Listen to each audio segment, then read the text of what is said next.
All right, good afternoon, everybody. It looks like participants are still rolling in, so we'll give about a minute for a couple last people to join, and then we'll get started. Probably more like 30 seconds.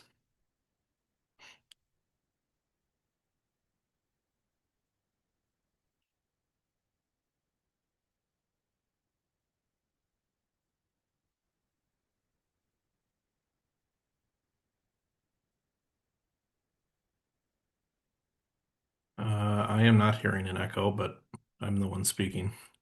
Uh, James, would you mind saying something just so I can test and see if there's an echo? Certainly, you're coming through loud and clear to me at least, Joe. Okay, I'm not hearing an echo from you. Thank you, Kessa.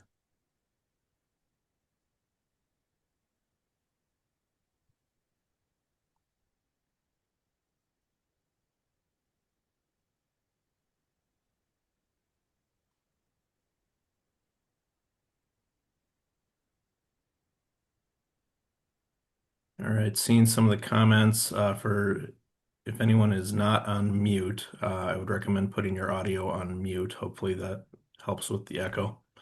We'll go ahead and get started though. Hopefully most of you can hear me.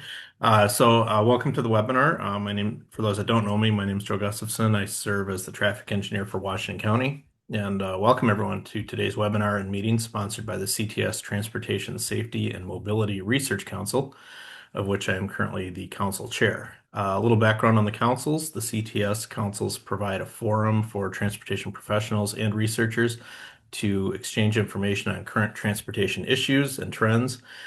These councils bring together university faculty and staff with practitioners like myself from the public and private sectors to recommend direction and participate in improving the center's research, education, and engagement programs. Sam Honduval will share the link to the council's information in the chat, but I know she was working on some tech issues, so I don't know if that'll come through right away. Oh, there it is.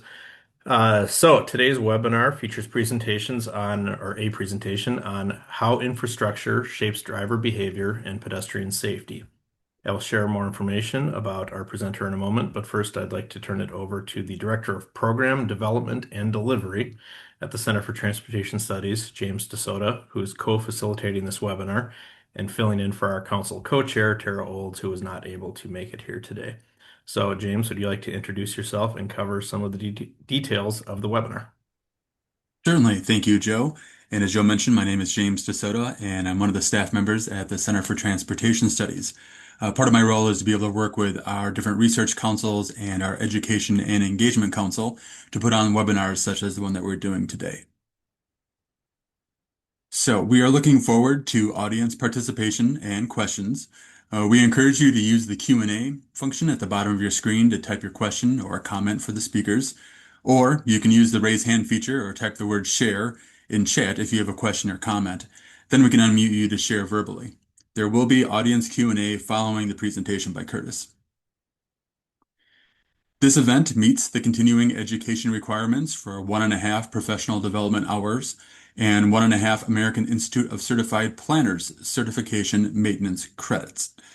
If you need a PDH form, please send a chat message to all panelists with your name and email. We will email the form to you following today's event. CTS has held 4 other webinars this spring.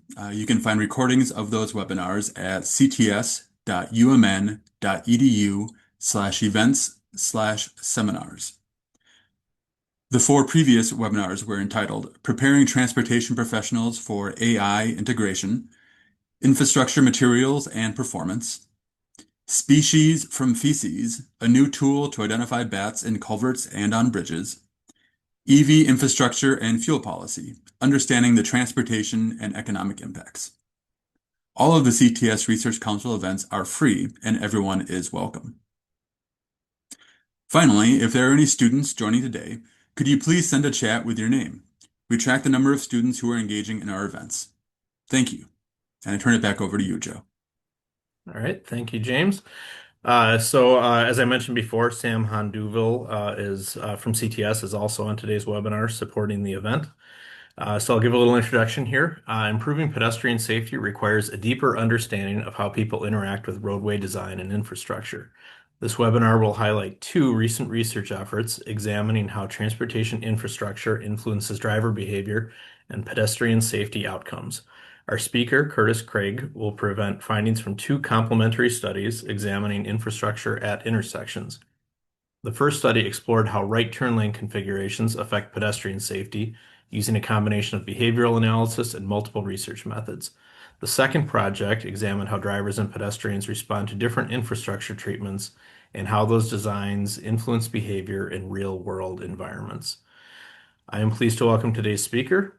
Curtis Craig is a research associate in the Office of in the Human Factors Safety Laboratory, which is housed within the Department of Mechanical Engineering at the University of Minnesota.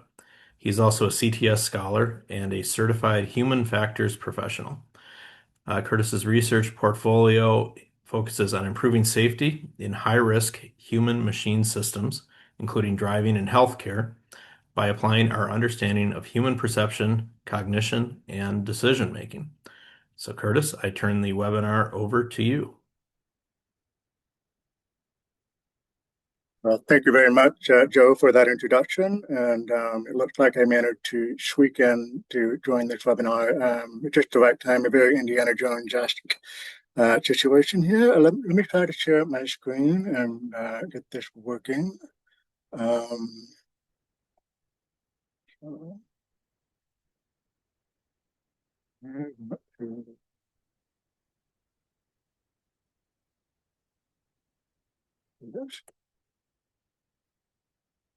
Does this work? I think it matters if you see the side screen that much, as long as everything flows really nicely. Can everyone see the screen in front of you? Yep, I can see it. I can see the sidebar, but That's fine. yeah, That's that's okay. not the end of the world.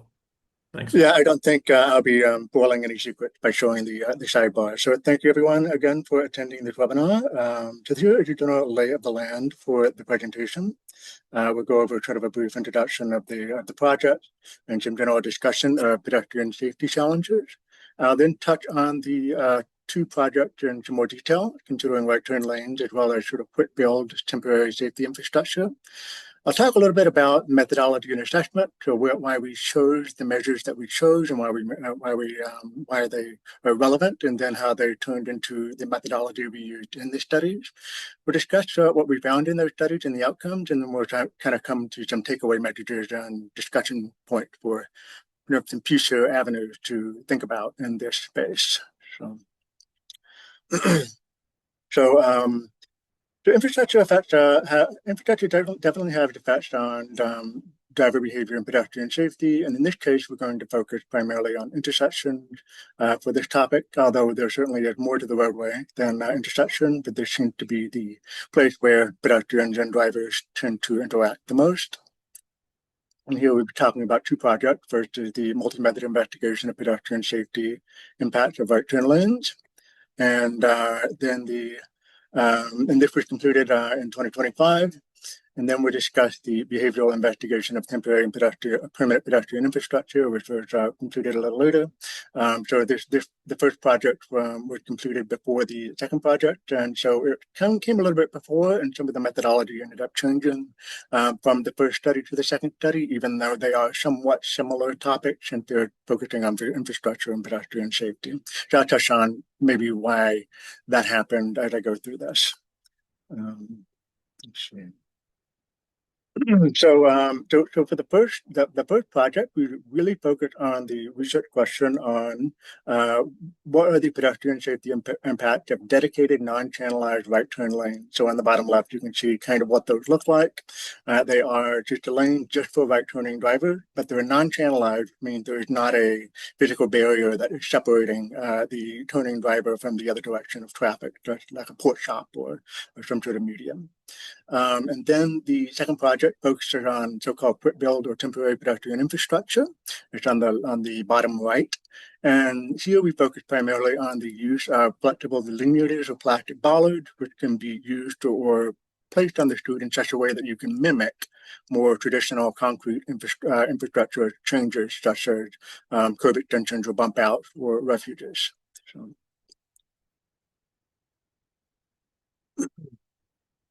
We'll briefly talk about some challenges that are that pedestrians face on the roadway, and can introduce some ideas or concepts to keep in mind as we go through and discuss the project in more detail. So first, we've talked a little bit about infrastructure and pedestrian safety.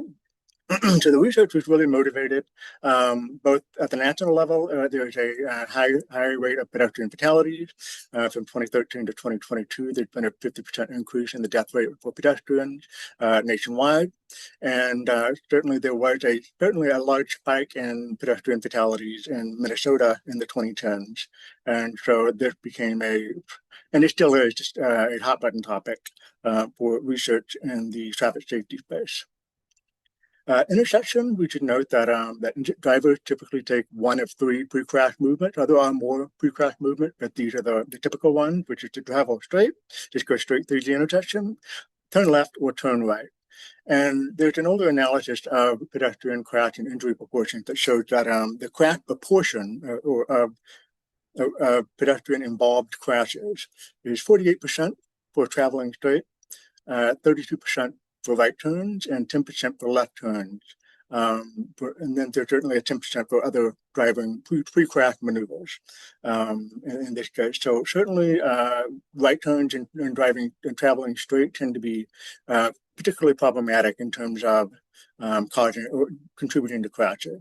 And the other thing to consider is the key role of impact speed. So impact speed will really highly impact severity. So higher speeds result in more severe outcomes, either in severe injury or fatalities. And also, I should note that impact speed results in the ability to if you have I guess, slower driving speed, you will be more able to avoid getting into a crash because you have more time to see the pedestrian and respond to them. So certainly speed plays a critical role in our thinking here on crash avoidance and crash harm reduction. Here's just a quick snapshot from the reference earlier, looking at from 2013 to 2022, looking at the pedestrian death rates. And the United States has the dubious honor of being the first in this particular ranking when compared to 27 other high-income countries. The authors of this paper also attribute it to other factors, such as the incidence of high incidences of large trucks and SUVs, large vehicles with sort of difficult to see pedestrians and other vulnerable road users, and certainly the impact would be more severe because of the greater mass and geometry of the front grills on those vehicles. And also there's simply a larger preponderance of high-speed multi-lane roads, which is a high risk factor in and of itself for pedestrians and drivers. So thinking about other sorts of infrastructure impacts on pedestrians, including bicyclists as well, besides the pre-crash driving maneuvers that I discussed earlier, there's exposure to the roadway. So if there is more roadway and more sort of road for the pedestrian to cross, that's just the largest risk factor in and of itself. So multi-lane roadways are by general more risky than single lane or two-lane roadways. Other sorts of road types and infrastructure characteristics that tend to increase the risk of a pedestrian crash include undivided roadways, work zones, lack of sidewalks, a lack of on-street parking, and decreased shoulder width, among others. So it seems fairly clear that infrastructure plays a major role in crash risk. You can kind of look at to what extent a given infrastructure may increase or decrease the risk of a crash by looking at the crash modification factors. If there is a clear research If there's been significant research in that space looking at that particular type of infrastructure, you can look at some data repositories such as the CMF Clearinghouse to kind of get a sense of what the craft modification factor for a given infrastructure type might be. So I'll kind of provide that for your reference. So with that sort of said, we've kind of discussed the topics on right turn lanes. We've talked about right turning vehicles, right turn lanes in general, and the research question we asked in this study. So for right turning vehicles, drivers turning right, barring any other intervention, let's say it's an uncontrolled sort of intersection, they are less likely to scan the right side of the intersection when they are turning because there simply isn't enough of a risk or a threat to the driver when they're turning right because there aren't really cars that they have to worry about in that direction. Whereas they are more concerned with the left side because there may be a car coming from the left. This isn't true for left-turning drivers because left-turning drivers have to pay attention to the left and the right when they make a turn, and so they are more likely, by their visual scanning alone, more likely to notice a pedestrian versus a right-turning driver, and let you place another thing to draw the attention of the right-turning driver to the right side of the roadway. So putting in a stop sign, putting in some other sort of roadway elements, such as pedestrian crossing signs or something along that can help better distribute the roadway, but this is sort of the natural scanning pattern with no other sort of control in place. Under permitted right turning conditions, like a green ball or green arrow, drivers tend to have a higher acceleration and pay less attention to threats and hazards, and this includes pedestrians. And so the risk of pedestrians are higher during right turn and red situations. And pedestrian vehicle conflicts and driver failure to yield the right-of-way are associated with a severe crash likelihood when drivers turn right at a signalized intersection. So this is based off of a review of 5 years of crash data across Oregon. There's some basic ideas on right-turning vehicle. For right turn lanes, we know the right turn lanes were originally installed to kind of speed the flow of traffic. If you don't have a right turn lane in place and traffic is heavy, right turner can delay traffic by up to 6 seconds. So these are installed to kind of help improve the efficiency of traffic. And they also decrease the risk of rear-end collision because you get slower vehicles out of the way. But when you install these types of lanes, there's certainly 3 distinct dangers to pedestrians. First is when traffic is approaching at high speeds. So this happens at uncontrolled intersections, but it also happens at signalized intersections when the traffic signal is green and there's not a lot of traffic ahead of the approaching driver, I should say. When the traffic signal changes from red to green, and this happens when both vehicles and pedestrians are simultaneously entering the crosswalk, ensure there's a conflict, and that is a significant danger. And then they're turning right on red. So whenever this happens and the pedestrian is crossing, then there's a risk to the pedestrian here. Here are 3 kind of types of right turn lanes. The first is the shared right through lane, which is effectively not really a dedicated right turn lane. It's sort of the classic roadway type, where you can either go straight or turn right. Then there's the dedicated right turn lane with non-channelized, which I've just presented before. And then there are the channelized right turn lanes. So for this research project, we focused primarily on just the shared right through lane and dedicated right turn lane. There's some reasonable research out there that investigated the safety impact of channelized right turn lane. So the research question here is, are there significant pedestrian safety impact of non-channelized or dedicated right turn lanes compared to shared right through lanes?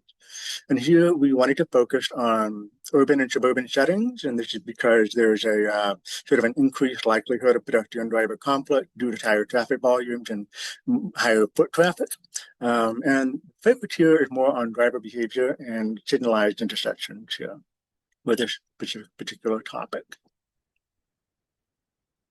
For the Quick Build Safety Infrastructure Project, so you see I will try to be back and forth between the right turn lane project and the Quick Build Safety Infrastructure Project. I apologize that this is sort of my first time presenting these 2 projects together, and so I'm trying this sort of organizational approach. Let me know if this is confusing, and if I ever present this again, both of the projects again, I'll certainly reorganize the structure. But first, for the Quick Build Safety Infrastructure, we'll kind of talk about some survey research. This is just surveys of previous research that have been done in the space, along with kind of sort of paradigmatic types of studies in this space and the general research question behind this project. So there's a lot of research in this space. So I don't want to necessarily go over each and every sort of role that different types of pedestrian infrastructure or even bicyclist infrastructure may have on vulnerable road user safety. But suffice to say that that at least when it comes to different variables or different outcome measures, different infrastructure types will have either more of an effect or less of an effect or even a negative effect. So we know that for crash or accident reduction for pedestrians, they're following, but I'm not going to read them out, but the following infrastructure types, including sidewalks, better lighting, curb extension, refuge island, so on and so forth, tend to have had evidence in the literature that they are a benefit, that they tend to improve crash and accident reduction by reducing the accident rate with pedestrian. Conflict reduction is simply reducing the encounters between the conflict between drivers and pedestrians when they're crossing the same roadway. And the following sort of infrastructure types have been beneficial there. And for speed reduction, the following reducing the speed of traveling drivers, these types have been found to be effective there. And I'll notice here, by the way, that we are sort of more or less focusing again on driver behavior and not pedestrian behavior. That's sort of a different question. We got focused on one thing here. So this whole approach is more focused on the driver side of things and not necessarily the pedestrian side of things and their behavior. So just FYI. And there's some relevant references if you're interested. And this is just an example of what some of these look like. If you need a image to kind of tag along to the key infrastructure elements that we're discussing. So here is a concrete pedestrian refuge island on the left, where the pedestrian crosses the street either from the top or the bottom of the image, and they are able to wait in the middle of the roadway with a barrier and then able to make it to the other side. And then you have a curb extension or a bump out on the right, where you have a bump out. The curb is sort of extending into the roadway and not allowing drivers to effectively move into that space. So there's so much research that has been done in this space that you can effectively use different inventories out there to provide a risk assessment to pedestrians at any given intersection or roadway type. And I provide one example here of the inventory for pedestrian safety infrastructure, where you try to assess whether or not a roadway has certain different types of elements, including one-way or two-way kind of lanes, sidewalks, presence of islands and median, speed bumps, and so on. And you can then rank or score that intersection and provide an estimate to how safe or not safe it is in a sense for pedestrians. And there are several different infrastructures and assessment tools to this effect. So infrastructure studies, and this is not looking at the surveys of the research, but rather looking at just how a study like this is done, some typical studies. So these research studies typically employ a pre-post design or before and after installation. So they measure behavior before some sort of infrastructure has been installed, and then they measure some behavioral outcome after the installation has been installed. And what you simply find with these is that the most infrastructure-based countermeasures are generally effective at improving pedestrian safety. Warning signs in advanced yield marking, high visibility crosswalks, pedestrian refuges, bump outs and curb extensions. The major themes you tend to find in this is the importance of improving pedestrian visibility, reducing speed, and physical separation. So you find that the greatest conflict between pedestrians and drivers tend to occur when the driver is about 1 to 4 seconds away from the intersection where the pedestrian is crossing, and then they notice the pedestrian. So that is when they have to sort of notice and sort of make a decision really fast before they arrive to that intersection. If it's less than 1 second, they don't really have time to stop. If they are more than 4 seconds away, they generally are more likely to stop. And so this is also a good reason to improve visibility. You're more likely to see the pedestrian in time, and why you want to slow the drivers down so to give them more time to see the pedestrian. We also should notice that physical separation is pretty important here. Painted median island, for example, do not perform as well as raised median island. So the presence of a barrier appears to be critical here as well.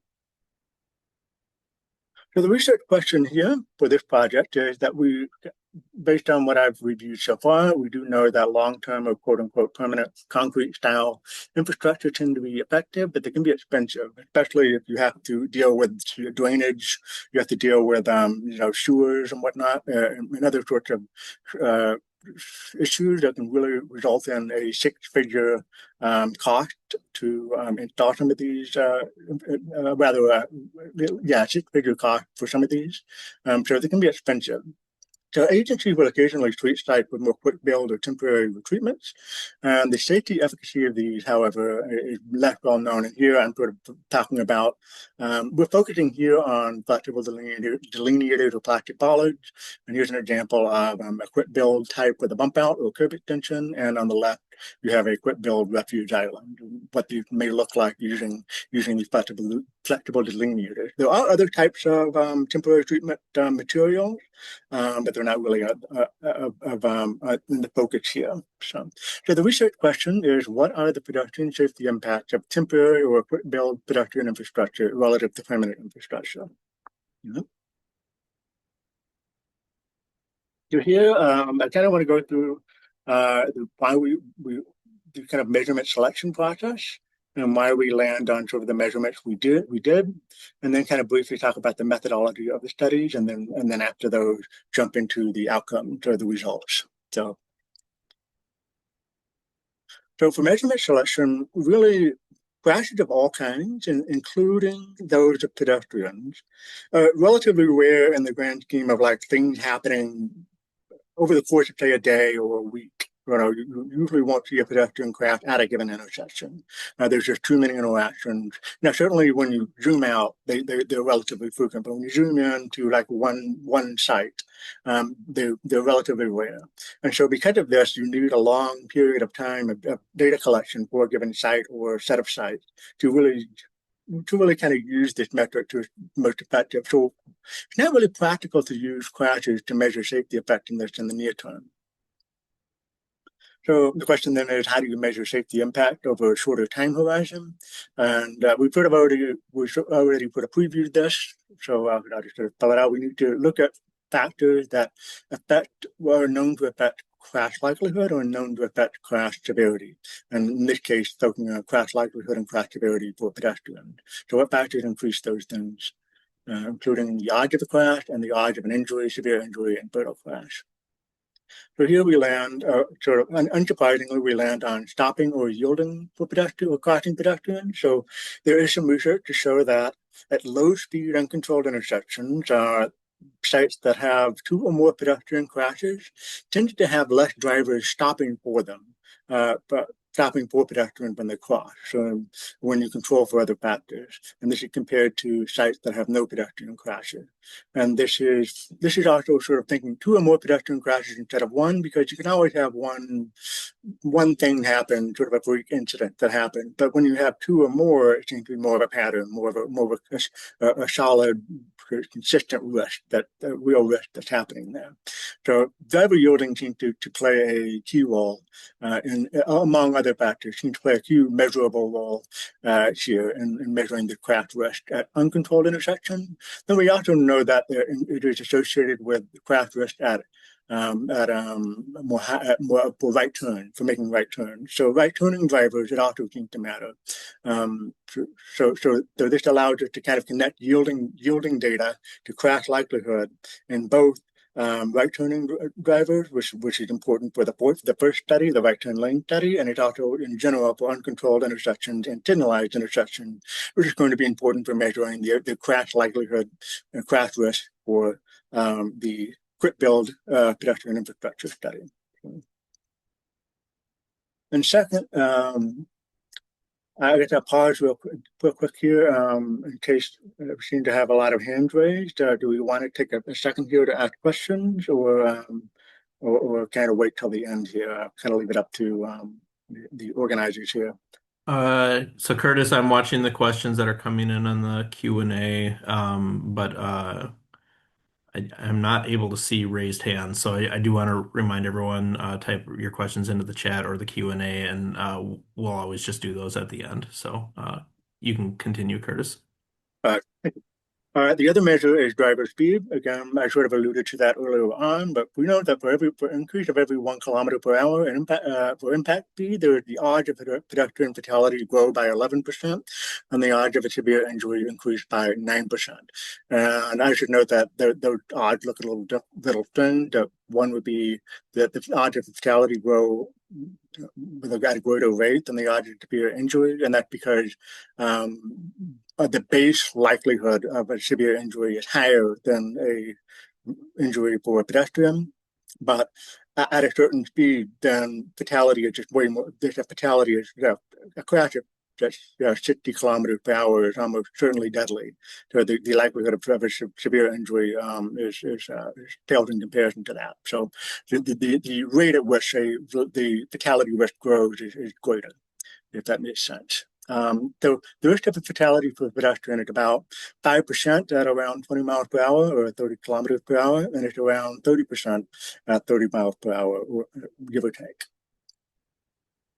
And if you want to sort of estimate the risk of a fatality to a pedestrian being struck by the front, I should be specific here, the front of a passenger vehicle, there are certainly sort of estimating equations or risk functions that have been provided in the research literature.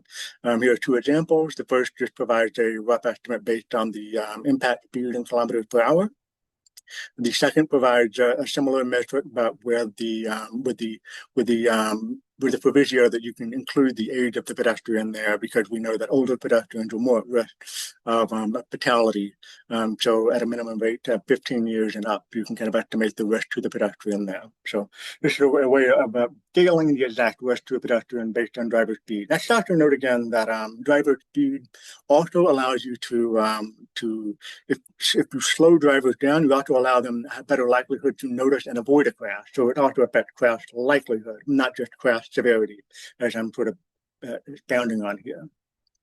And the typical threshold of impact speed is really sort of around 20 miles per hour, which really motivates a lot of 20 mile per hour sort of speed reduction around the cities. But if you really want to kind of impose a desired boundary of severe injury likelihood of 10% instead of a higher number, the lower threshold may actually be lower, like closer to 13 or 14 miles per hour, as opposed to closer to 20.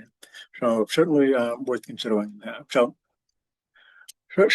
that provides us two general ways of measuring the safety efficacy of these things without solely relying on crash data. So right turn lanes, this project, just a reminder, the research question is, are there significant pedestrian safety impact of non-channelized dedicated right turn lanes, that's you can see on the top left, right here, compared to shared right through lanes. And a lot of this is focusing primarily on the sort of what I call the secondary crosswalks, or when the driver is completing a turn, what if the pedestrian is crossing on the parallel direction of travel, and not the perpendicular direction of travel to that turning driver. So we look here, driver stopping yielding. Here we look at traffic cameras, and we just recorded data on traffic cameras and scored the outcome of interaction between natural pedestrians and right turning drivers. Did they yield? Did they not yield? When a right turning driver was turning at the same time that a pedestrian was crossing the street. And we also looked at driver speed. We conducted a driving simulation study to measure approach speeds at different right turn lane type. We also did some camera scoring of the traffic footage that we took on the field study. John? So for this, we did the field study portion where we put traffic cameras up. We had 8 sites around St. Paul, Minnesota, 4 sites with dedicated right turn lanes and 4 sites with shared right through lanes. And the design here was primarily cross-sectional, meaning we measured them roughly at the same time, not really with that pre-post design.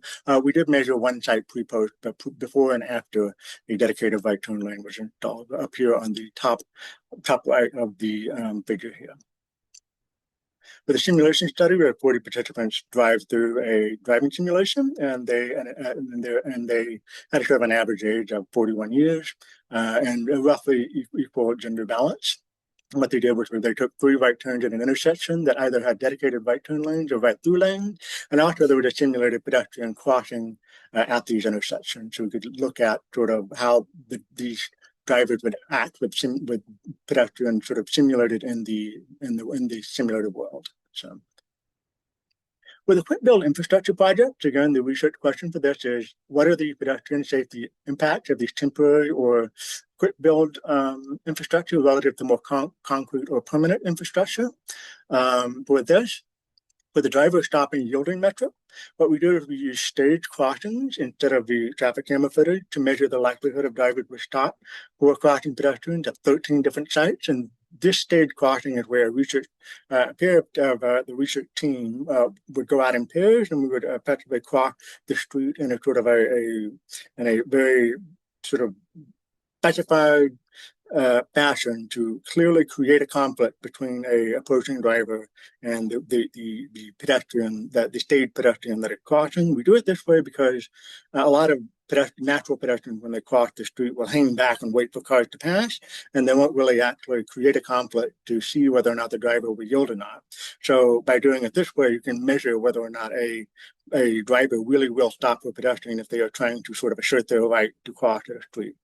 So this is you can refer to this reference to look at exactly how that's done, and as well as the figure on the right to look at how the tallies are made for the different set of crossings, for stage crossings here. For driver speed, this time we use traffic cameras and a computer algorithm to extract the driver speeds as well as field observations with stopwatches, depending on the availability of a traffic camera at a certain location. So. And this is an example of the infrastructure type that we examined. This is the curb extension or bump out, both at signal and at an uncontrolled intersection, and looking at concrete style, as you can see on the bottom left, as well as bollard bump outs using temporary or quick build infrastructure, as you can see in the bottom middle, for example.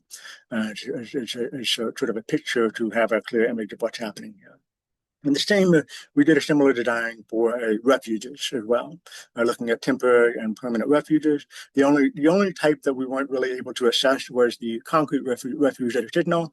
These are just expensive, and the timeline didn't really work out. We can thank the city of Minneapolis and the city of St. Paul for installing these during their safety program and cooperating with us to install these. So just kind of touch briefly the driver speeds on the cameras. We use traffic camera videos, and we use an AI-based speed estimation framework. So Hamed Tapki at the University of North Carolina at Charlotte and Vinit Kataria at the University of Wyoming helped conduct this project to gather the speed data on the cameras and then directly calculate what the speed would be of a vehicle traveling over these at these intersections before and after the infrastructure went in. We also did an in-person speed measurement, so it's not just up to the computers to do it. We would go to a site that if they didn't really have good, reliable traffic camera data, we could go to the sites ourselves and simply pick two landmarks that are visible and then record the time it takes for vehicles to traverse that distance, and then collect using FHWA guidelines. You can collect sort of a reasonable sample of vehicles, especially if they're free flowing. And this method works best for uncontrolled sites. So it's a little trickier to do on signals, but it works fairly well for uncontrolled sites. So what did we find? Try to speed this along. So I'll cover the driver stopping variable for the right turn lane, and I'll also cover the driver speed measures for the right turn lane project, and then I'll do the same pattern for the quick build safety infrastructure projects. So for driver stopping, we looked at the driver not stopping rate. So there's a little bit of a confusing inverse, but rather a higher number is bad here, so to speak, because that means that more drivers are not stopping. And we're looking at the rate. So and the rate of actual interaction between or conflict between a right turning driver and a crossing pedestrian, that rate. And that is until we took the whether or not a driver didn't yield to that, and that is over the conflict rate. So that's the rate calculation here. And the statistical calculation control for various other confounding factors that are important to determining whether or not, or contributing to whether or not there's going to be a high likelihood of yielding or not. And we ended up finding out that that when we look at the rate of conflicts, you tend to find a slightly increased rate of conflict for dedicated right turn lanes, especially at so-called moderate ADTs. So this is sort of between 16,000 and 19,000 ADT. We didn't really find much of an effect at the lower or higher traffic volume, especially for this is for traffic volume for both directions, by the way, I should note. But there tended to be an effect for the middle level. Then for the crosswalk not yield rate, so this is that's crossing at the secondary crosswalk. I don't know if I have that back here, but so this is looking at this. So the secondary crosswalk is when the right turning driver is interacting with a pedestrian that also would normally have the green to cross. When they have the walk sign on to cross when the right turning driver has the green to turn. So that's kind of what this measure is looking at. And what we seem to find is that there is a decline in the not stopping rate, so that's good, for the lower ADT right turn lane site when it's a dedicated right turn lane present compared to the right turn through lane. But there seems to be a slight increase in the not yield rate, which is not as good for the moderate level of ADT looking here. So. When you look at driver speed, what we tend to find is a slight increase in driver speed, average speed, when you look at the right turn through lane, the shared through lane compared to the dedicated right turn lanes in the simulation study. There's a marginal effect of entry speed and a significant effect of a change in speed when they approach the intersection. And this is when the simulation had pedestrians entering the crosswalk. And we can look also at the field study where the research staff that were scoring the video would observe when a car was making what appeared to be a subjectively high speed turn at the intersection, and we tend to look at the ratio of high speed turn to overall right turning vehicles, and we tend to find that that across the board, particularly in moderate and high ADTs, you tend to see a decrease in high-speed turns compared to a dedicated right turn lane when compared to right turn shared through lanes. If that makes sense. So there's some similarity or some similarities between the field study and the simulation study here on these findings. So if we summarize the result on the right turn lane study, we tend to find that the not yield rate, which is meaning they tend to yield more when you had a dedicated right turn lane present at the secondary crosswalk, which is the more critical one. We didn't really examine the primary crosswalk in a lot of detail. We just don't have a lot of pedestrians crossing at the primary crosswalk because the walk sign is not on. So we would need a lot more data to really examine those effects more closely. It seems to be generally positive for the lower ADT. This is 662 to 11,000 vehicles a day. The estimated annual average, the annual average daily traffic, as it were. There tend to be slightly better speed turns for the moderate ADT, but slightly worse conflict and yielding performance for the dedicated turn lane.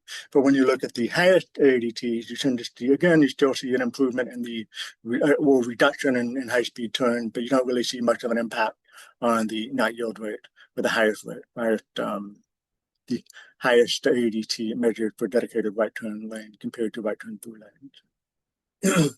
Now, could I quickly shift gears to the quick build safety infrastructure, and this is looking again at the differences between temporary quick build and concrete or more permanent build for curb extension and ped refuges in particular. And so you see for drivers stopping, you tend to see in general a very slight, not really significant increase from pre to post installation for temporary quick build curb extension, but you do see an increase for the ped refuge. And you tend to see an increase for the permanent curb extension and an increase for the permanent ped refuge. So, and the signalized sites, so this was unsignalized or uncontrolled, or a two-way stop, but they were uncontrolled on the minor road. For the signalized sites, you tend to see a decline in the yielding and stopping rate for the actually no, by the way, stopping rate here is stopping rate and not the not stopping rate, if that makes sense. So this is purely whether or not drivers stopped. So you see what looks like a decline in the in yielding rate for the temporary curb extension, but you see an improvement in the yielding for the temporary ped refuge. And then you see not really much of an effect for the permanent curb extension for the stopping percentage or stopping rate. And finally, for driver speed, what you tend to see for the unsignalized sites is more or less minor, but minor declines, more or less across the board for the installation, and ranging anywhere from almost a mile per hour to several miles per hour, 3 to 4, almost at least between 1 and 3 miles per hour, give or take. So after these and went in for the unsignalized sites. You don't really for the signalized site. You don't really see much of anything for the temporary curb extension, but you do seem to see a clear reduction for the temporary ped refuge as well as the permanent curb extension. And again, we didn't really have a site for the permanent ped refuge at our signalized sites. So to kind of summarize, so this is sort of, I want to kind of briefly note this. Even, and this is looking at the sort of that the sort of fatality likelihood equation. If you just plug in the numbers, the average numbers here, you tend to find that the likelihood of a ped fatality in percent using the Rosen and Sanders equation drops by a certain fraction of a percentage point. And if you use the Hussain and colleagues estimation, you see that the relative odds have declined significantly, even with a minor, just a 1 mile per hour change. You can see a significant difference in the risk or the odds of fatality and a severe injury. So this is sort of a take on lower speed roadways at 30 miles per hour or less. Even small reductions in driver speed are meaningful because, just this 1 or 2 miles per hour can mean the difference between, a severe injury becoming a fatality. It may not be quite as important on the highest speed roadways. So if you're driving 60 miles per hour, going from 60 to 59, you're still more likely to die. The pedestrian is more likely to die even with that. But the numbers are much more meaningful when you get to lower speed roadways. So it's worth considering that even with these small numbers. And this is a quick summary of the results for the ped infrastructure stuff. So you see mostly across the board is a decline in the average driver speed for most of the installation types, with the exception of the temporary curb extension at signals, the quick build curb extension at signals. So we didn't really see, we had mixed results here. And then we seem to see the best performance in yielding for the median refuge or the ped refuge type design, both the quick build and the concrete permanent style. And you saw and you see that both at unsignalized intersections and signalized intersections here. The only negative outcome we saw was clearly negative outcome we saw was for driver stopping rate for curb extension bump out quick build at signalized intersection. So that is the sort of takeaway there. So I want to do the takeaways, and then we can kind of wrap up the talking part, me lecturing part of this webinar.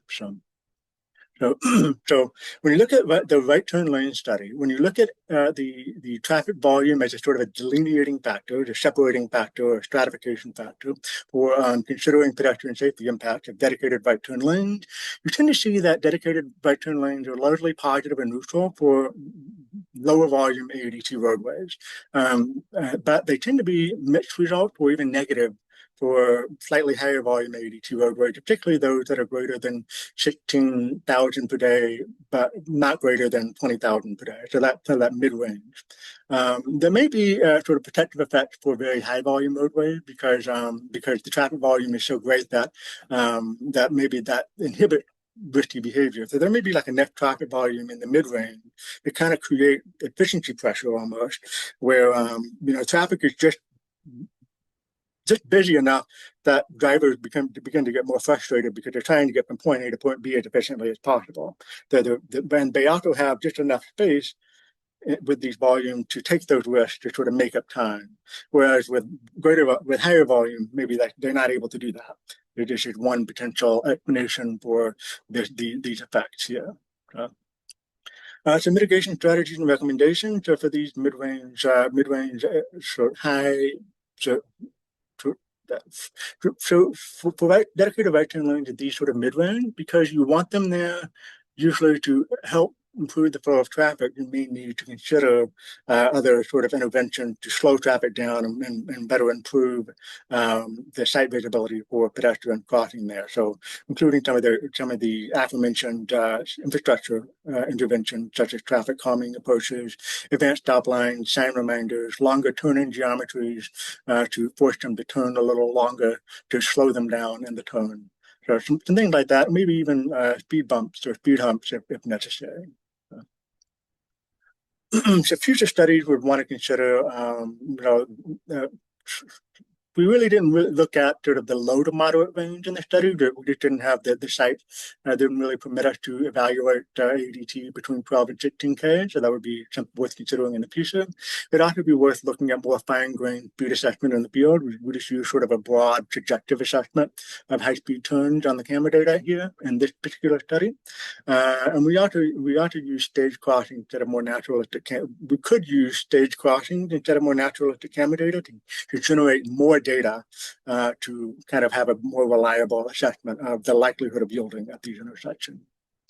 And the other future question to consider here is the impact of the length of runway on turning speed for dedicated right turn lanes. So just looking at, so a lot of one of the reasons why maybe they tend to take turns a little more quickly on the shared turn lane is because they just simply have more just straight direction of travel, so to speak. They don't need to change lane to make the turn. So just the act of changing lane tends to slow you down a little bit. So with a longer runway on the on a dedicated right turn lane leading to faster turns, and then a shorter runway with the force to change lanes closer to the intersection, would that result in slower changes? If speed still remains a concern here, this might be worth considering in future research. Now, switching gears now to the build safety infrastructure. What we found is that for the temporary curb extension that signalized intersection, we kind of cautioned their use because at least the results here seem to indicate a decline in stopping rate for pedestrian for right turning drivers. This doesn't appear to be the case as much for the concrete curb extension. And the concrete curb extension appear to perform slightly better for speed reduction in many cases. For temporary curb extensions at signalized intersection, there isn't really much of a difference between those and concrete curb extension. Though they may or may not be warranted depending on the need to improve the site distance if on-street parking is really severe. For temporary refuges, I think across the board, they seem to be generally positive for increasing stopping rate and reducing average speed. So those are worth considering generally. There's some things we have not considered that may be worth examining in the future. What we wanted to, one thing we wanted to examine in the study that we weren't able to do was the impact of bollard damage or plastic delineator damage on driver behavior, and then the impact of corresponding maintenance that's needed to maintain these things. So if these things are placed in locations where drivers, given the geometry of the roadway or the speed of the roadway or the driving culture, may have a higher rate of damage to the bollards, since they are intended to resist damage to strikes, but they're severe enough hit will probably knock them off or squish them. So will they still be effective when they're being knocked over or bent or whatnot? How many of them can you have up and still have the same effectiveness? It's not really clearly examined here. In this study, we tried to look at that question, but we just happened to have a set of sites that didn't have a lot of damage. The drivers tended to not hit them at the site that we were looking at in this study. And so we weren't able to examine this question in other detail, in close detail. But other sites, in theory, would have more damage and would be interesting to look at this question. We could look at the impact of vertical distractors and visual complexity. So the bollards here, and this is really thinking about the challenge of the decrease in yielding at signalized intersection for the curb extension. The concern is, are they focusing too much on the bollards and avoiding hitting them when they're making the turn. And so they're not noticing the pedestrians that are present there, if that makes sense. So one option or consideration is maybe to shorten the bollard so that they are less distracting or less imposing, perhaps. This study used a 36-inch design, but I've seen other places use 24 or 12-inch. So this is a shot in Chicago, for example, of a 24-inch bollard that could be potentially useful and then installed at some signalized intersection. We didn't also see much of an effect on slowing or driver speed. One thing maybe that we do know that road narrowing slowed speed down, and a lot of these installations, what's happening is that they're just sort of going, they're extending the bollard bump out to the edge of the lane line, but that doesn't really create a road narrowing effect. And so you might need something more severe like a chicane or road diversion to really sort of impose that road narrowing effect to really introduce speed reduction for some of these curb extension, temporary curb extension styles. Just a suggestion. And then finally, the last thought here is to consider the efficacy of different quick build refuge designs. So in this study, we looked at the build designs on the left and the middle, but I would say this is relatively suboptimal because this is more just trying to provide separation between the two lanes of travel, and it seems to provide some barrier between the pedestrian and traffic, but not really doesn't really provide that full coverage, at least visually, that we want. And providing that visual, that physical barrier, the physical separation, as I mentioned earlier on, is important. So we might prefer a design that's more like the one on the right that we didn't really get to test in the present study, but this might be worth examining in the future. So, all right, so these are a lot of references that I presented earlier, as well as the laboratory phone and email, and a QR code for the lab that I look at here at the U. If you want to provide a contact or look at the references that I cited for the right turn lane and the quick build infrastructure. And I want to thank the city of Minneapolis, the city of St. Paul, and the TAP for both and the TL for both the right turn lane project and for the temporary infrastructure project. So, thanks very much. I think I'm done here, and I'm going to have any questions. Yeah. All right. Thank you very much, Curtis, for your presentation. I know that when we look at crash data within Washington County, pedestrian crashes are very often, perhaps most often, vehicles making turns at intersections. Mhm. Sometimes it's at a signal, sometimes it's a location that's controlled by a side street stop, and very uncommonly at uncontrolled or mid-block locations, which are the ones that tend to get so much attention. So, of course, those can be very serious ones, but if we want to move the needle on reducing our crash rate, we have to look at intersections like this. So, really appreciative of seeing some research that's focusing on these ones that are driving our crash rate. So with that, we will move into Q&A. So just a reminder that Zoom has two different interaction features. One is the chat, and the other one is the Q&A. And the Q&A might be hidden behind a button that says More at the bottom of your screen. So that's how you can access the Q&A if you're not already seeing that. And a number of people might have arrived late, so I'll just reiterate. So there will be a recording of this presentation available on the CTS website at cts.umn.edu after we're wrapped up here. And if you need a PDH certificate, please put that in the chat. And if you have a question, please put that in a question for the presenter, please put that in the Q&A. So I can see that we have quite a few questions already, probably more than we are going to get to. Let me see here.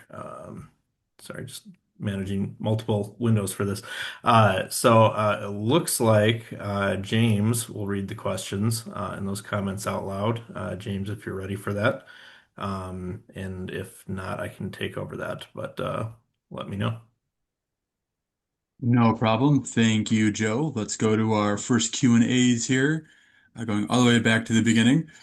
First question is, did the study include instances with right turning restrictions on red based on a side or LED signal?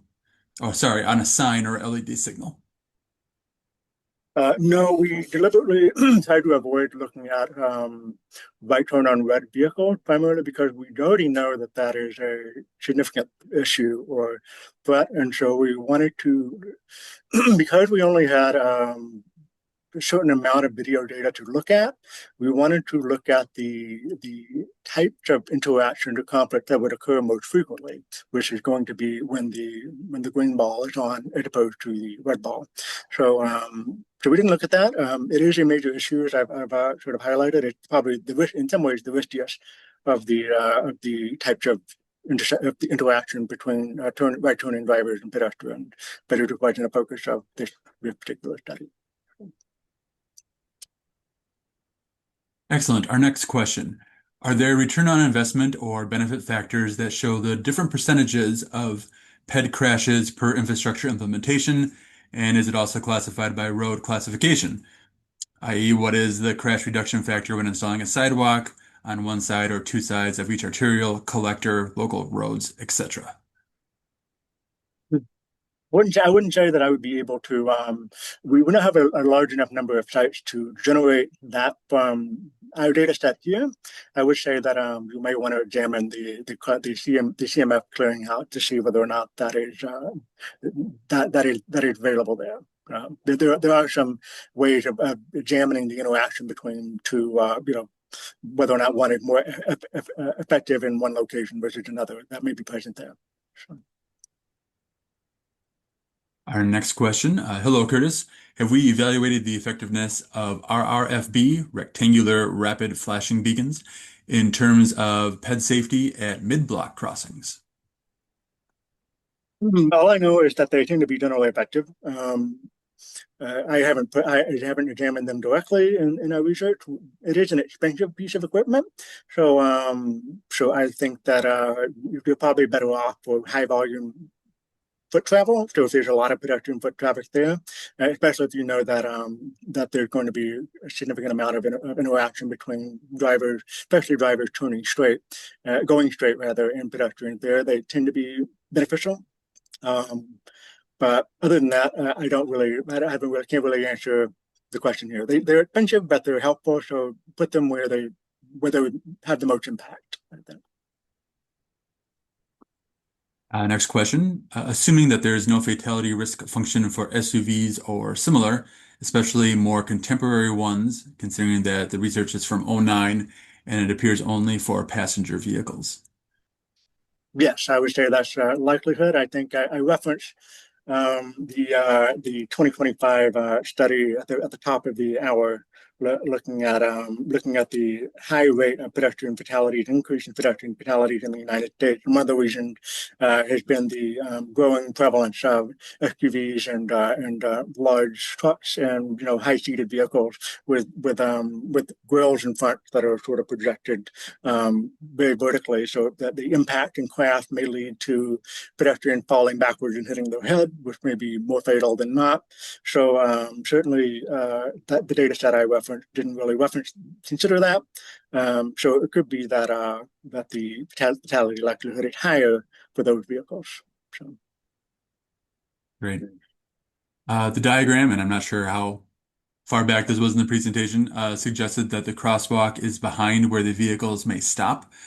Did you consider this location of the crosswalk in relationship to its offset from the perpendicular direction? Do you know could you say that again? You don't mind, James? Yeah, so the diagram, and I'm not sure which diagram this goes back to. I'd say it was around 1236 in the presentation, if that helps time-wise. Okay. But the diagram suggested that the crosswalk is behind where the vehicles may stop.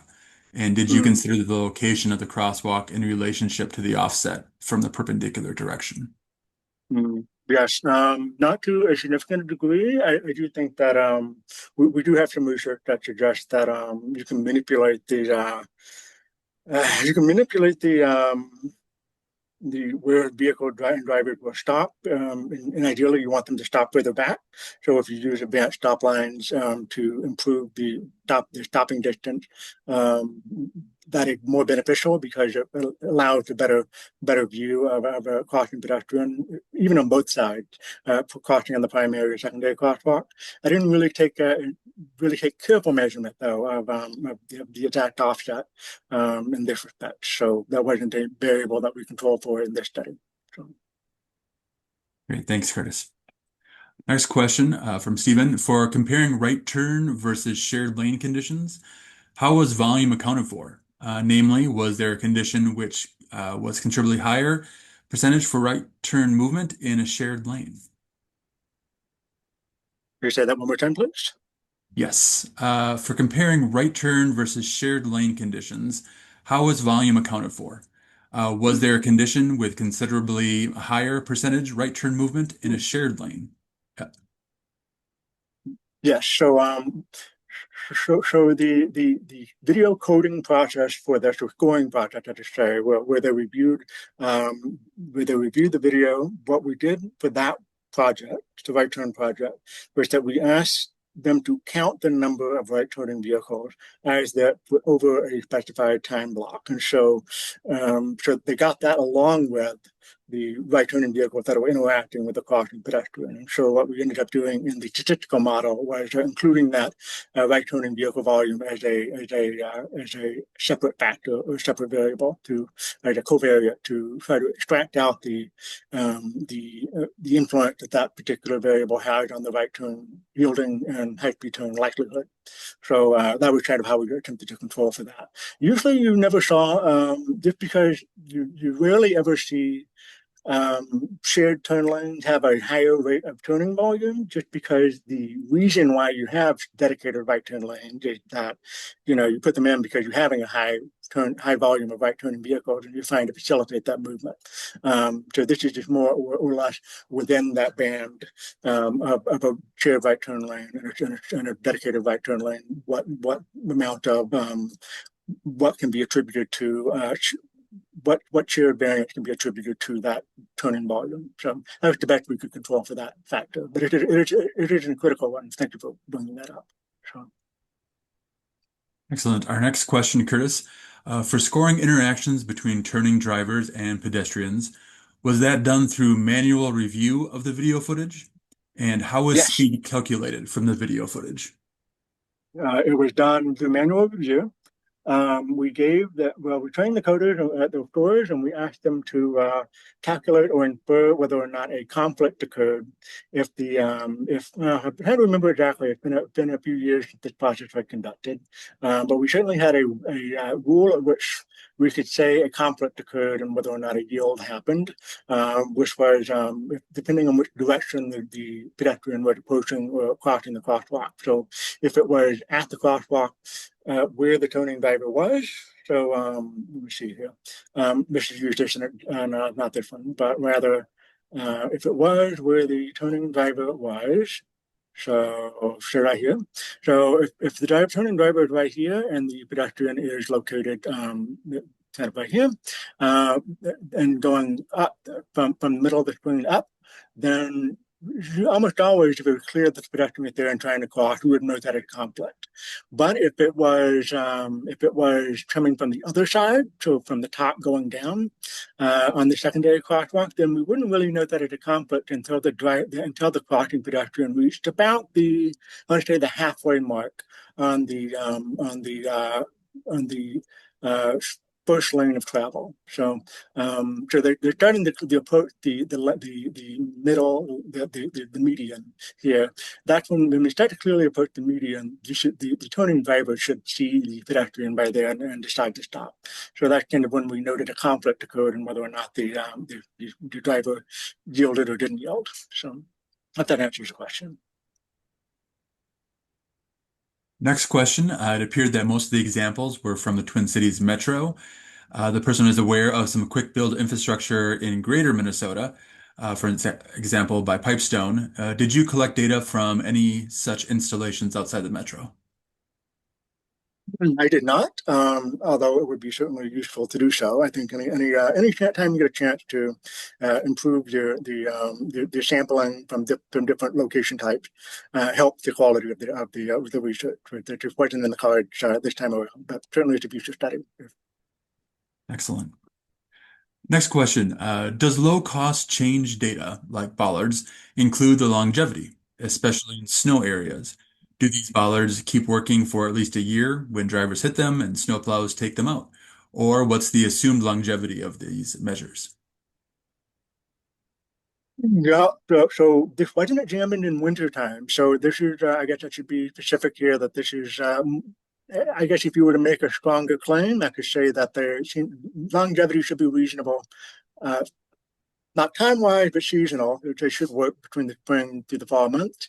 I don't know about their effectiveness in winter just because of the visibility of the bollards, especially in high snowfall. So I can't say whether or not that would be effective. Longevity otherwise depends on whether or not they're struck or damaged by traffic.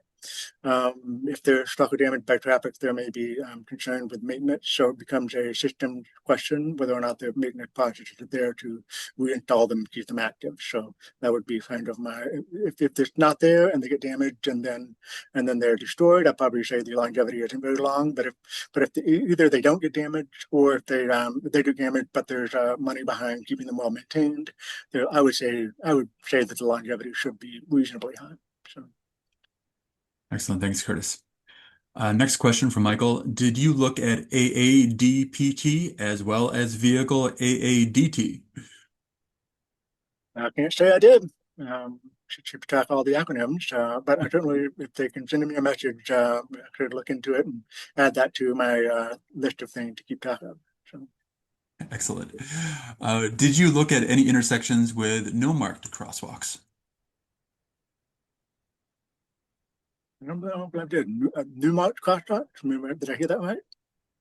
Unmarked. Yep, unmarked Oh, crosswalks. I'm not. Yeah, sure. So I would say, so yeah, now that I think about it, yes. But we didn't, because we wanted to examine the impact because we only have so much data to look at. We want to really look at just the impact of the installations.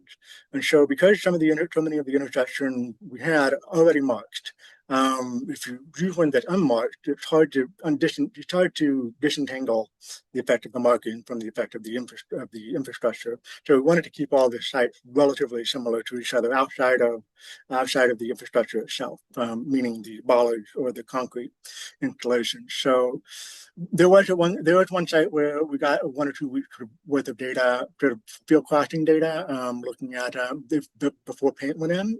But eventually paint went in. We examined that particular segment of the data more closely. I would say that they probably have reinforcing effects. So you might get a slight bump in yielding. I can say anecdotally, you get a slight bump in yielding with this infrastructure, even at unmarked crosswalks, but it won't really peak that high. I think you usually get a reasonable bump with even basic transverse crosswalk marking to about, I would say, going from the low teens or even in the single digits up to the 20% range just by adding crosswalk markings alone. Yeah. So, Curtis, I'm not sure how many more questions you are willing to take, but we do have quite a few more. But I also know you've been speaking for an hour straight here plus. So, how are you feeling? Well, I can certainly answer a few more until my voice gives out, I suppose. So, uh, Okay, very good. The next question we have here is the distribution of pre-crash movements was noted, left turn through or right turn for pedestrian crashes. Do you have the distribution of pre-crash movements for severe outcome pedestrian crashes? no, not on hand.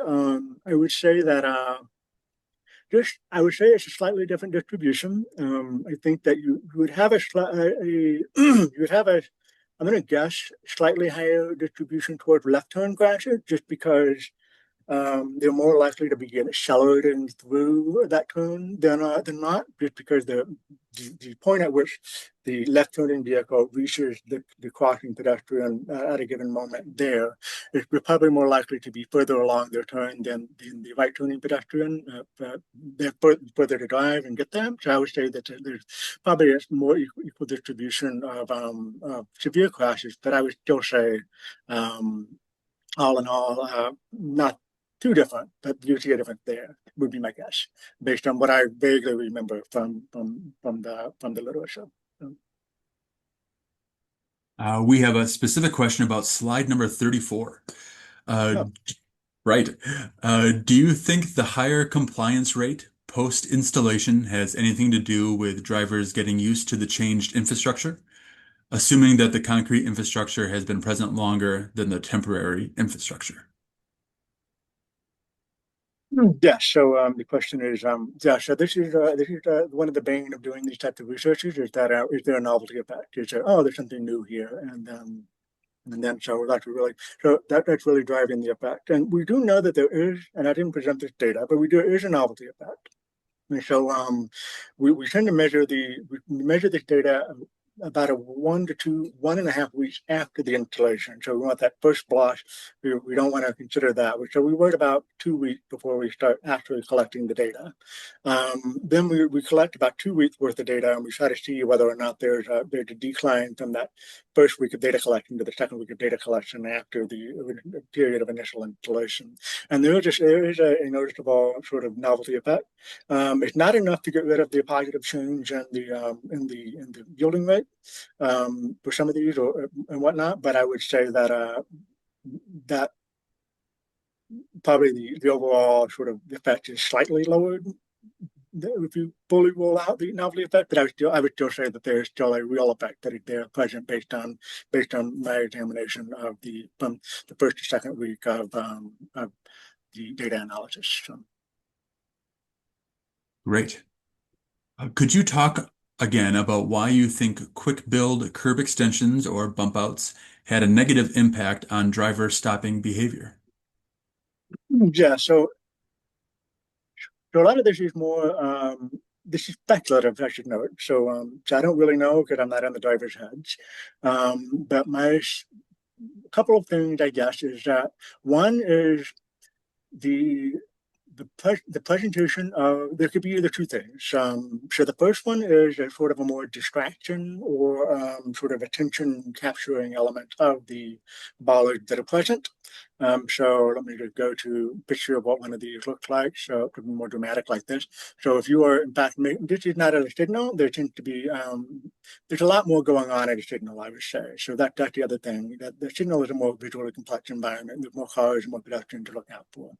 But the one thing that might be happening is that drivers are being forced to turn around at a signal. This thing, because these things are there, they're like looking at them more than paying attention to a pedestrian that's crossing, as opposed to, being sort of accepting the curb, being there as it is, and having more sort of space to visual sort of free space to look at a pedestrian crossing. So that was my suggestion behind maybe lowering the height of the bollard to see if that had any sort of amelioration on this what seemed to be a negative effect on yielding. The other might just be a increase in distance between the pedestrian and the pedestrian that wants to cross and the driver. So that distance sort of decreases the risk that the driver experiences perceptually. They're stretching further away now because of this. And so they're more willing to take risks. I don't know if that's much of an effect because we don't really see the effect on the concrete curb extension, which also has that distancing effect. So I'm not sure how much that plays a role. I would think it's more the visual explanation. That just remains to be seen whether or not that is correct or not. So. Excellent. I think we have time probably for one more question, and then I'll turn it back over to Joe and give you a break, Curtis. So this one is when considering pedestrian refuges, do you have suggestions for what to take into account on the outside edges of the lanes? This person's observations of driver behavior in the presence of pedestrian refugee islands is that they don't slow down. They drift to the right, which tends to put them into conflict with where bikes would be. That is a good question. Um, I would sort of be curious to see to what extent this the same for concrete refuges. Do you get a similar drifting to the right? In which case, that may suggest by itself a potential solution, which is lowering the bollard again, the height of the bollard. Maybe that sort of vertical effect is increasing the experience of the driver not wanting to hit the bollard by accident, which may or may not be the case for looking at a curb like this. Maybe they don't have that, or maybe they're comfortable. Oh, I could drive over the curb. So one explanation could be to simply shrink in the refuge slightly to within the middle lane line. I can I'd have to see whether or not the engineering judgment is there to make that call. I got to go flip over to this slide there to better make my point. Yeah, so maybe, but like maybe within the lane line instead of on the lane line, which seems to be frequently the case for a lot of these. Um, Other than that, I don't really know quite what the fix might be outside of also putting in um, bollards that they use similarly for like demarcating bicycle lanes. So if you put in one of these, also put in bollards to demarcate where a bicycle might be traveling to along the length of where the median refuge would be. So that's typically done for some bike lanes, and that might be worth the cost if you're worried about drivers driving too far over to the right. So, Excellent, thank you. And I think we can do this, but we've had somebody with their hand raised for quite some time. And let me see if I can get over to the participants here. So, Timothy, if you're still there, I think you will have a chance to unmute and ask your question directly.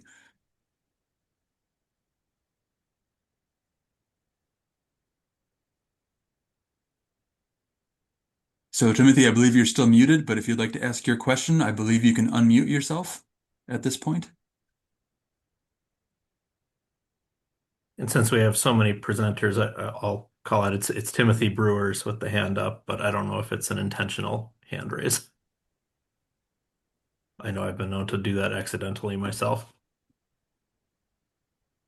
Very good. All right. Turn it back over to you, Joe. All right. Thank you, James. So we always reserve a few minutes at the end of our presentations. And before I move into that, thank you, Curtis, for your very detailed presentation. Our attendance was terrific, and I've never seen so many questions come through at the end. So thanks for being a good sport and being able to answer so many questions. So at the end, we always reserve a few minutes for a round robin, and I'll uh, put this question out to the group if anyone would like to speak up about it. This is where we use the raise your hand feature. If you have anything you'd like to share for round robin, and the questions that we put out there are what current transportation and safety, or sorry, what current transportation and I can't speak either, and I'm not the one who just talked. What current transportation safety and mobility issues are you or your organization facing? Do you have any organizational, informational, or event updates you'd like to share? And what ideas do you have for potential future council meeting topics or speakers? So if you'd like to share, by all means, raise your hand and you can verbally share. Or if you're not comfortable doing that, you can add items using the chat and make sure you send to all participants and I can read those shared items aloud. So if anyone has anything you would like to share, this would be the time to do that. And I do have the participants window open now, so if anyone raises their hand, I should be able to see it. And I also have the chat open. Okay, we do have a raised hand. Michael Hutnick. So hang on, I think somebody has to allow you to unmute. Okay, it looks like you're unmuted. Go ahead. Great. Thank you very much. Yeah, I just wanted to offer for anyone who wants to replicate some of the elements of this study. I'm in California working for Caltrans in support of our active transportation program, funding program to fund walking and biking infrastructure. And my team gets a little piece of that to do tools and resources for agencies, applying for this funding and delivering these projects. I shared the driver yield compliance like resources and guidance in the Q&A portion earlier. That was part of a project that included other things like how to measure speed, some non-infrastructure things like user and parent satisfaction, low stress active transportation network implementation, and so on and so forth. I'll drop the link to the suite of measures in the Q&A so that anybody that would like to check that out on the Active Transportation Resource Center, or ATRC as we like to shorten it to, is welcome to do so. And there's all kinds of other resources on that website as well. Just wanted to offer that. Thank you. All right. Thank you, Michael, very much for sharing that information. We had really good participation from obviously all across the country today, so thank you for that. Anyone else have any round robin items that you would like to share? Please raise your hand or you can put it in the chat.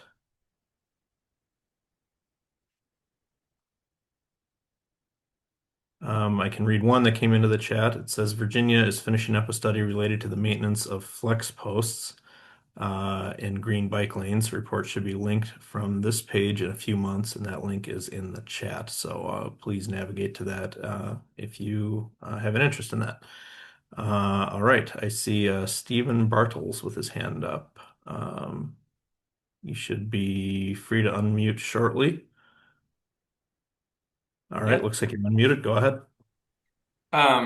Yes, I wanted to just thank you for this presentation. It is very relevant to conversations I'm having almost every week right now. So I am the multimodal engineer for the city of Boulder, Colorado. And I've only been in this role a little bit, and one of the things that we're facing is trying to better capture the effect of projects. And so how do we measure success? How do we evaluate success? And one of the questions starting points you started with saying crashes aren't valuable crash data. Well, then what is? And so we're trying to do that. And I think she signed off, but we had a capstone student that worked on that as part of that as her capstone project with UCD, University of Colorado Denver. And one of the things we found is, frankly, this Caltrans thing I'm more interested in, because finding peer cities with, we'll say, more robust evaluation documentation proved very challenging. And so I would just throw that out there for those listening that, we're trying to get that forward. And if you have information, having it accessible, and yes, and being on the project and chief on it, being cognizant of how accessible it is can be a little challenging given, looking at it through the engineer's eyes versus publicly consumable is two different questions. But I'm going to throw that out there as something we're trying to evaluate as we're talking about any project, but specifically safety related. And I was very interested to hear some of the stuff, because speed from video is something that I am very interested in, because I've been told by multiple folks that that is not a good way of measuring speed. And I'm also here like, I don't understand how that's true. So yeah, I wanted to throw that out there. Thank you. All right, thank you, Stephen. So we are almost at time here. We've only got about a minute left, but Michael, I see your hand is up. I don't know if that's if you had something to add or if that was maybe left up from last time. Michael, go ahead. No, something to add, and I'll be brief as possible. I'm really interested in possibly a future speaker topic on materials besides flex posts. I am severely underwhelmed by the like how broadly they're accepted and how easily they're destroyed. And all of the work that goes into putting them in, and a few people drive over them and they're gone, and all the effect is erased. More and perhaps even considering a shift to locally produced interventions. Like if there's any guidance out there, or any research topics that can point to things that we can use to not only provide that safety, but to localize some of the production of it, which would perhaps have cost-saving benefits as well as neighborhood character benefits and community participation benefits, which it bleeds out into a lot of different areas as far as compliance and all that stuff. As ubiquitous as bollards are becoming, they become kind of invisible, I think, in certain ways. So more interest in creative applications for quick build materials and materials themselves. Thank you. All right. Thank you again for sharing that. We are at time. I'm sorry we did not get to all the questions and all the hands raised, but I know several people, myself included, have to get right to a 1:30 meeting. So thank you to Curtis for presenting and thank you to CTS for hosting. Reminder, if you did not already put your name in the chat for a PDH, please do that quickly within my final few moments here. And a recording of this will be available on the CTS website at cts.umn.edu after we are complete here. So thank you all very much for attending and have a wonderful day.